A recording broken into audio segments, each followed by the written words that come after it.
स्वागत है बच्चों आपका। आज हम पढ़ेंगे हिंदी साहित्य के महान सुप्रसिद्ध कवि संत कबीर दास जी के बारे में।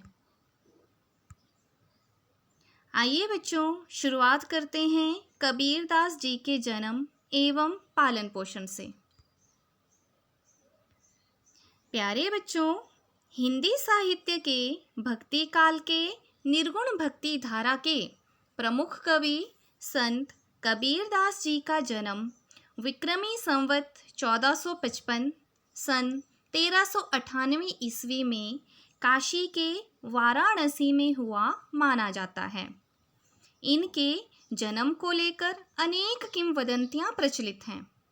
ऐसा माना जाता है कि कबीर दास जी का जन्म जगत गुरु रामानंद स्वामी के आशीर्वाद से एक विधवा ब्राह्मणी के गर्भ से हुआ था।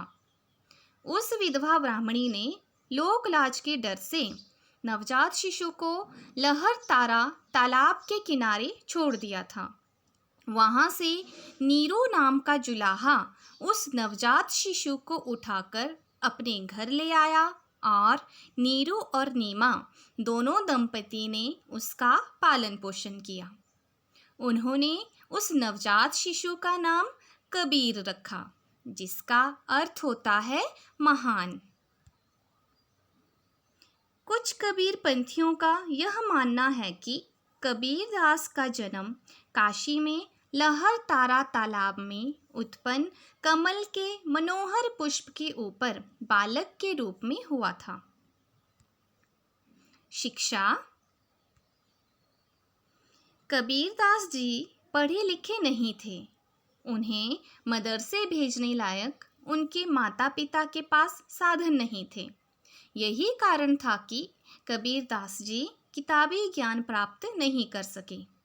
एक स्थान पर उन्होंने स्वयं लिखा है, मसी कागज छुइयो नहीं, कलम गहियो नहीं हाथ।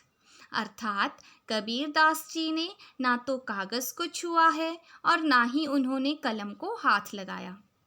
हालांकि उन्होंने विधिवत शिक्षा प्राप्त नहीं की, परंतु सत्संग, प्रयत्न और अनुभव द्वारा ज्ञान प्राप्त किया। गुरु दीक्षा। प्यारे बच्चों, कुछ लोगों का कहना है कि वे जन्म से मुसलमान थे और युवावस्था में स्वामी रामानंद के प्रभाव से उन्हें हिंदू धर्म की बातें मालूम हुई। एक दिन एक पहर रात रहते ही कबीर पंचगंगा घाट की सीढ़ियों पर गिर पड़े। रामानंद जी गंगा स्नान करने के लिए सीढ़ियां उतर रहे थे कि तभी उनका पैर कबीर जी के शरीर पर पड़ गया। उनके मुख से तत्काल राम राम शब्द निकल पड़ा।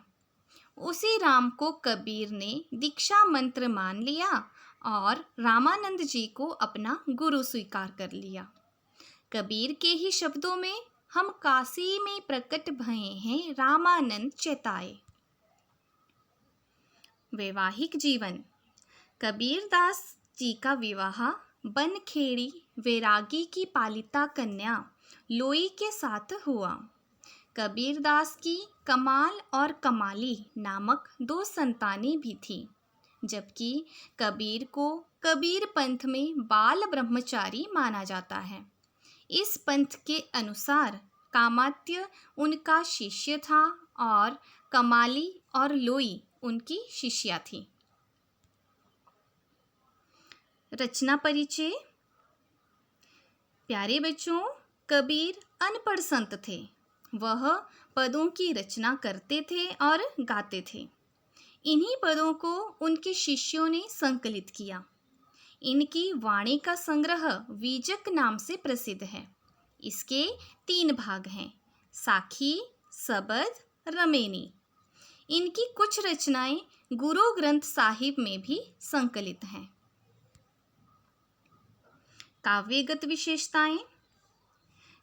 कबीर के काव्य में गुरु भक्ति, साधु महिमा, आत्मबोध, ईश्वर के प्रति अथाह प्रेम की अभिव्यक्ति हुई है।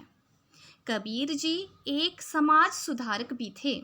उन्होंने तत्काल सामाजिक बुराइयों जैसे मूर्ति पूजा, छुआछूत, ऊंच नीच की भावना इत्यादि पर प्रहार किया है। उन्होंने हिंदू मुस्लिम एकता तथा विभिन्न धर्मों में समन्वय स्थापित करने का प्रयास किया है। भाषा शैली।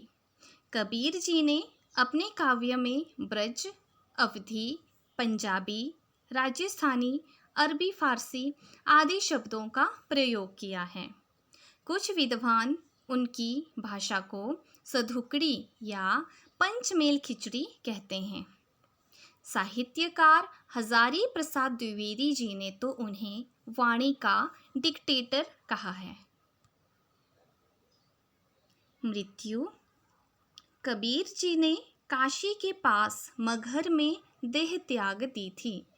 ऐसी मान्यता है कि मृत्यु के बाद उनके शव को लेकर विवाद उत्पन्न हो गया था।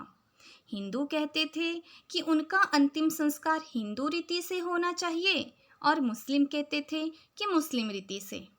इसी विवाद के चलते जब उनके शव पर से चादर हट गई तब लोगों ने वहां फूलों का ढेर पड़ा देखा। बाद में वहां से आधे फूल हिंदू ले गए और आधे मुसलमान। मुसलमानों ने मुस्लिम रीति से और हिंदुओं ने हिंदू रीति से उन फूलों का अंतिम संस्कार किया। मगहर में कबीर जी की समाधि है। जन्म की भांति इनकी मृत्यु तिथि एवं घटना को लेकर भी विद्वानों में मतभेद है, किंतु अधिकतर विद्वान उनकी मृत्यु संवत 1575 विक्रमी सन 1518 ईस्वी मानते हैं। ये था बच्चों संत कबीरदास जी का जीवन एवं साहित्यिक परिचय।